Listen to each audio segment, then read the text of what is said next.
Pope Francis made his first ever papal visit to the French island of Corsica on December 15, 2024. Known as the Island of Beauty, the island eagerly awaited his arrival with a rousing welcome. Upon arriving at Ajaccio International Airport, the Pope was warmly greeted by French Interior Minister Bruno Retailleau and a military band on the tarmac. Tens of thousands of people had gathered in the streets of Ajaccio long before the Pope's arrival. The faithful cheered as he passed in the Popemobile, chanting "Viva il Papa." Some even ran after the vehicle to catch a glimpse of the Holy Father, who waved back warmly. The Pope continued his procession through the packed streets of Corsica's capital, Ajaccio, blessing children and a 108-year-old woman. Local authorities estimated that around 12,000 people had gathered to greet him. On his way to the first event, Pope Francis made a brief stop at the archaeological site of an early Christian baptistry, part of Ajaccio's first cathedral.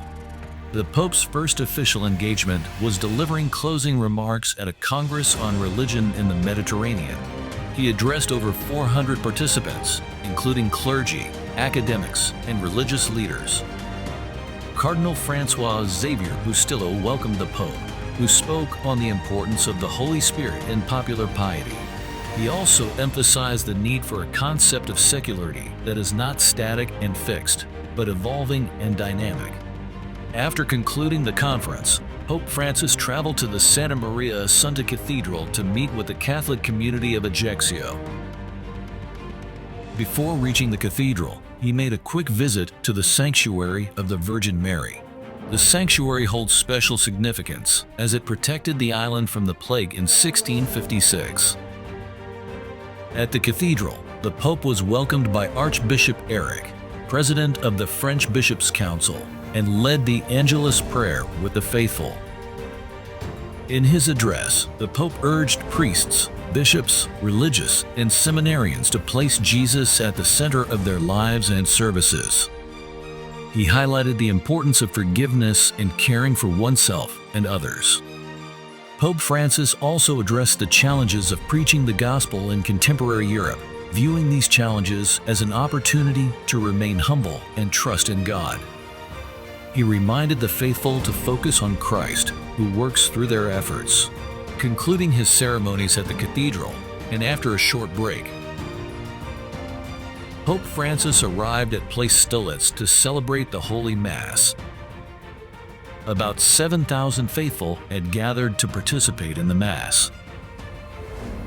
In his homily, Pope Francis lashed out against the self-righteous people who condemn others as sinners, stressed the importance of being humble before the Lord, admitting one's sins and frailty. In line with the theme of the Jubilee 2025, the Pope urged the faithful to focus on the future with hope and exhorted all to be filled with the joy of the risen Lord. The Pope did not forget to commend the impressive presence of several children and young people, which was warmly responded with a big round of applause. The Holy Father concluded the Holy Eucharistic celebration with a solemn papal blessing. He left Place Stolitz to Ajaccio International Airport, where he had a personal meeting with the French President Emmanuel Macron. Hundreds of faithful and officials had gathered at the airport to bid farewell to beloved Pope Francis. Waving his hands with his typical fatherly smile, Pope boarded the flight back to Rome. This visit, one of the briefest of Pope Francis's papacy outside Italy, was also part of his broader mission of reaching out to places that often do not draw international attention, a hallmark of his policy to highlight the peripheries of the world.